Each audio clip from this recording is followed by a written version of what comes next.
से शाम तक कमा के आया और शाम को घर में पहुंचा तो वहां साहब जंग शुरू थी कि तुमने तो कुछ किया ही नहीं है जिंदगी में, और पसीना पसीना हो गया। खुदा का बंदा है और तो तुम्हारे शौहर शाम को आए तो इज्जत के साथ सम्मान के साथ बिठाओ। हमारे हुजूर कहते हैं वो औरतें जो अपने शौहरों का खुश दिली के साथ इस्तेकबाल करती हैं अल्लाह ताला उनको बेहतर अजर अता फरमाएगा कमा क़ाल रसूलुल्लाह। और शौहरों तुमसे भी कह रहा हूँ, ये नहीं कि खुद तो होटल पे जाके वहां बिरयानी उड़ा रहे हो रोजाना, अमरोहा में नए से नए कपड़े भी बना रहे हो, अच्छे अच्छे से खाने बना रहे हो, और बीवी के लिए पूरे महीने में अच्छा सा खाना नहीं खिला रहे हो, पूरे साल में ईद बकरीद पे कपड़े नहीं। हुजूर कहते हैं जैसा पहनते हो वैसा पहनाओ।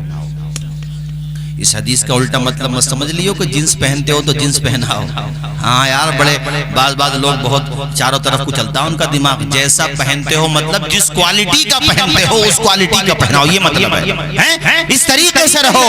मेरी माँ बहनों तुमसे खास तौर पे कहूंगा, हजरत फातिमा ज़हरा की सीरत तैयबा देखो। घर में कई रोज के फाके हो जाते थे, अपने हाथों से घर का काम करती थी फातिमा ज़हरा, अपने हाथों से घर की चक्की चलाती थी फातिमा ज़हरा। अल्लाह अल्लाह, कभी जबान पे हरफ शिकायत नहीं आता था। जिस हाल में भी रहती थी खुदा का शुक्र अदा किया करती थी। तुमसे भी कहता हूँ ससुराल में अगर कुछ गम मिल जाए, परेशानियां मिल जाए, शौहर की सैलरी कम हो जाए, कुछ मशक्कत पड़ जाए, जाकर के अपने मैके में शिकायत न करो, बर्दाश्त करो, सब्र करो। ऐसी बहुत सी बीवियों को जानता हूँ, बहुत सी कौम की बेटियों को जानता हूँ जिन्होंने अपने शौहर के घर जाकर बहुत बर्दाश्त किया, बहुत सब्र की, सब्र का दामन थामे रही, परेशानियां उठाई। उन्हीं घर में जिन घरों में उनकी बेकदरी होती थी, एक दिन वो आया, सास ससुर तारीफ करने लगे, शौहर भी शैदा हो गया कि हमारे घर में ये कैसी बहू आई है। सब्र किया, परेशानियां उठाई, मगर अपने घर की बात जाकर के मैके में नहीं बताई। वही औरतें जिनकी इज्जत नहीं थी, वो दिन आया कि घर में वो औरतें राज कर रही थी।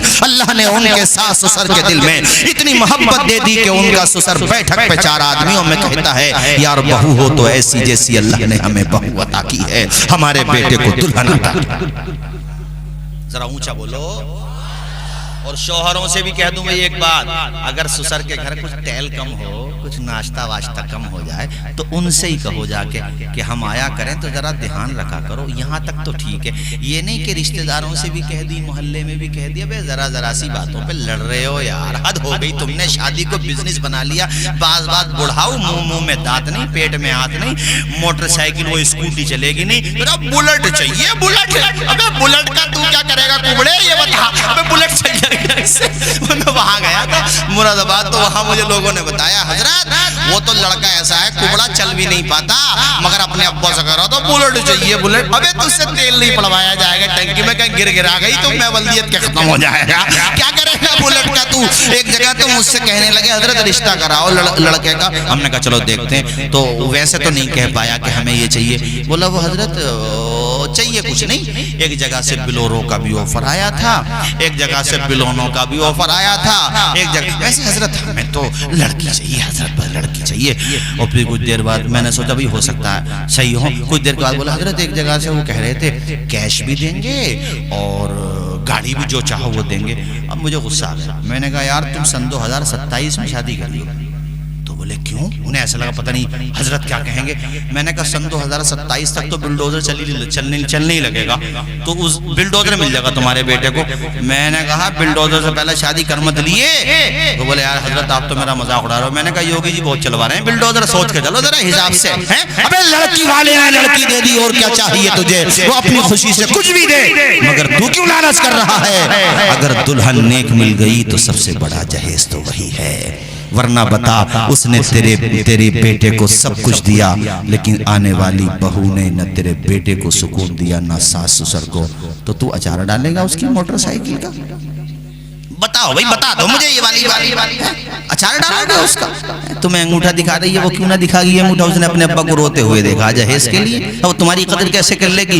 इज्जत ये होती है कि अपने समधी से कहो यार तुम रिश्तेदार हो हमारे, जितना खुशी से हो सके ठीक है, नहीं हो तब भी ठीक है, बेटी लेने आए हैं, सादा सा निकाह कर दो वही काफी है। वरना कौन बाप है अपनी बेटी का सुख नहीं चाहता। वो जो चाहेगा बेचारा अच्छे से अच्छा ही देगा, उसे क्यों परेशान कर रहे हो।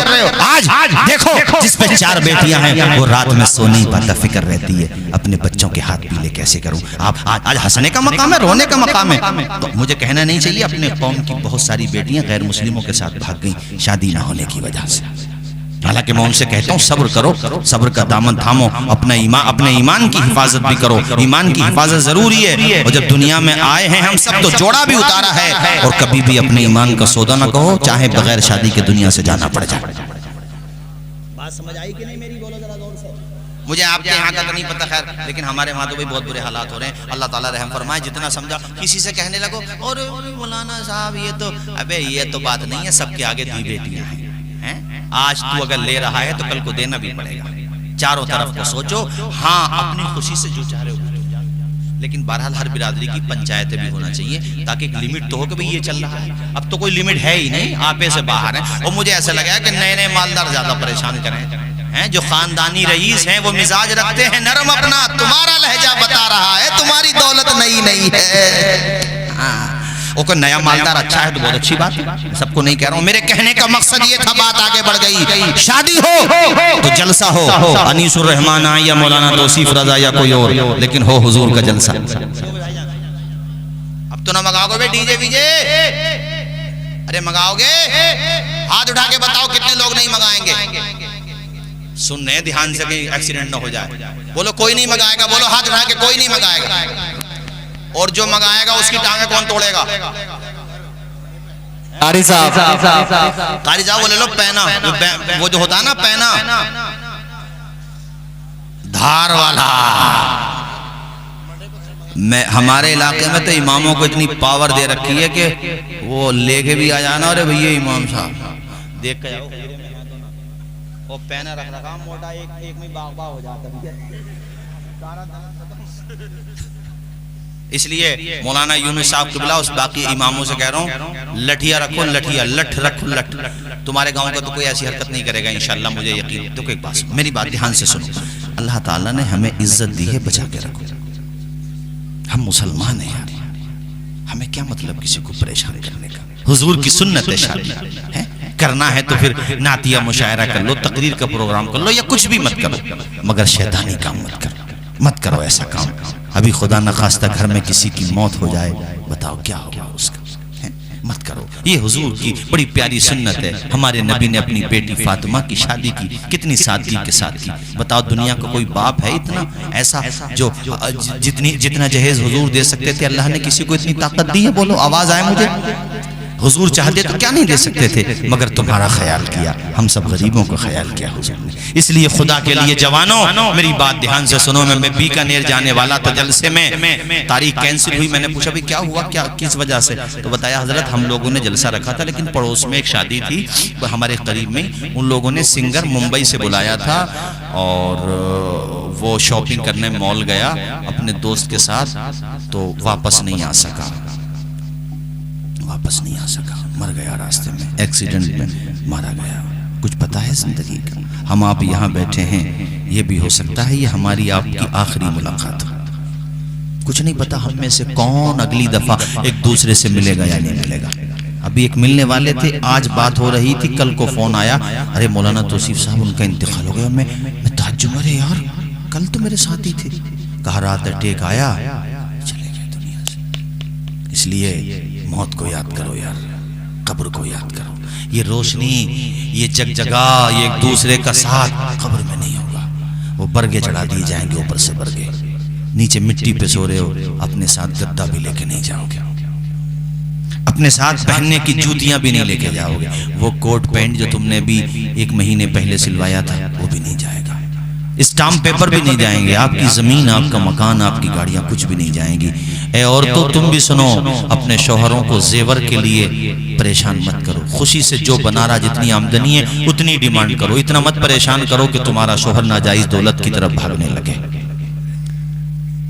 और आप भी वरना याद करो वो मंजर, अल्लाह अल्लाह, जब तुम्हें नहलाया जाएगा, दफनाया जाएगा, ऐसा बेबसी का आलम होता है, हाथ जिधर को उठता चला जाता है, अल्लाह अल्लाह, बदन में रूह नहीं बची, कैसी बेचैनी हो गई, सब छूट गए, बेटियां, माँ बाप, घर वाले, कोई तुम्हारे साथ जाने वाला नहीं, छोटे छोटे बच्चे रोते रह गए, बिलखते रह गए, माँ आप दीदा है, बाप आप दीदा है, जवान बेटे का जनाजा जा रहा है, पूरा कांकर सराय रो रहा है, सबकी आंखों में पानी उतर आया, अब कोई तुम्हारे साथ नहीं जाएगा, है लोगों, तो सिर्फ रजा का जनाजा भी उठेगा, कारी यूनुस साहब भी दुनिया से जाएंगे, हम में से कोई नहीं बचाता, सब आते गए, सबका नंबर लगता चला गया, ऐसे ही दुनिया में आते जाएंगे लोग, जाते जाएंगे, उम्रें कम होती चली जा रही है, जो भी दिन गुजर रहा है, हम मौत से करीब होते चले जा रहे हैं, है लोगों, इसलिए शादियों को सुन्नत के मुताबिक करो,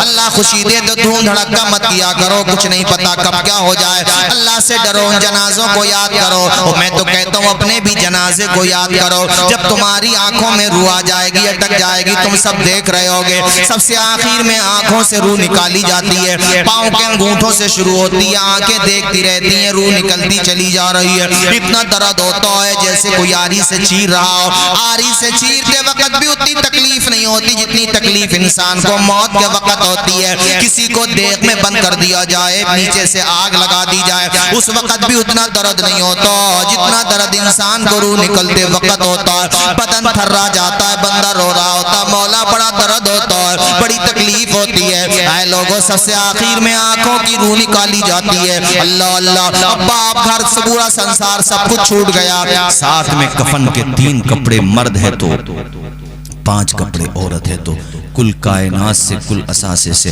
इसके अलावा कुछ नहीं जाएगा, बस यही जाएगा, और जब तू दुनिया से जाएगा सबको ये कहता हुआ जा रहा होगा, हश्र में फिर मिले, खत्म कर रहा हूँ तकरीरी अशार के साथ, सारे लोग मेरे साथ पढ़िए, हश्र में अपने अजीजों को भी याद करो, माँ को, बहन को, दोस्त को, जो दुनिया से चले गए, लेकिन हम उन्हें बचा नहीं सके, जब मौत आ गई तो मौत का जो इलाज तलाश करने वाले डॉक्टर थे इजराइल के, वो भी दुनिया से चले गए, वो भी मौत से बच ना सके, अटल कानून है, मौत से पाक सिर्फ एक ज़ात है, और मेरे खुदा की ज़ात है, वरना सबको दुनिया से जाना है, और जब हम जा रहे होंगे तो हमारी रूह यही कह रही होगी, पढ़े मेरे साथ सारे लोग, हश्र में फिर मिले,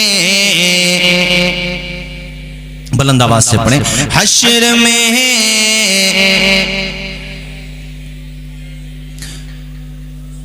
हश्र में फिर मिलेंगे मेरे दोस्तों, बस यही है मकाम आखिरी आखिरी, हश्र में फिर मिले,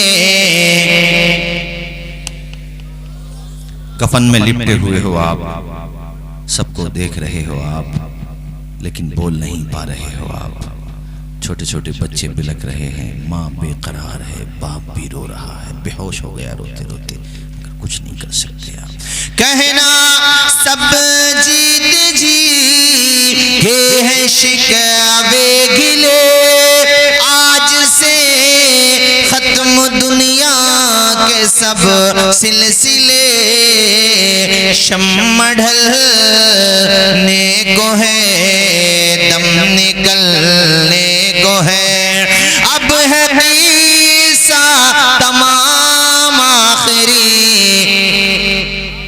ऊंचा पढ़े, हश्र में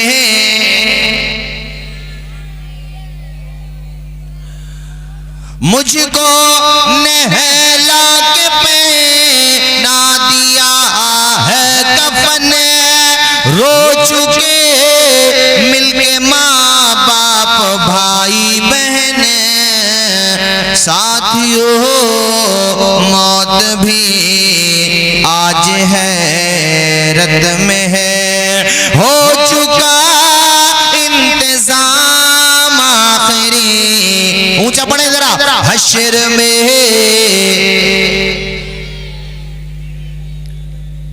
अल्लाह ताला हुस्न अमल की तौफीक अता फरमाए।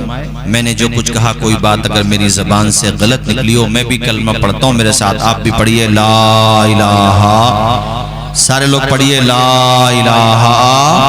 ऊंचा पढ़िए दिल के साथ, औरतें आहिस्ता आवाज से, आप हजरात ऊंची आवाज से ला इलाहा इल्लल्लाहु मुहम्मदुर रसूलुल्लाह सल्लल्लाहु अलैहि वसल्लम। चमन रहेगा, फूल खिलेंगे, जिंदगी रही तो अब अगले साल ही मिलेंगे। इस साल तो अब रमजान शरीफ आए गए, आप दुआ के बाद जाएंगे। जल्दी अनीसुर रहमान साहब तशरीफ लाएंगे और सलाम पढ़ेंगे। वमा अलैना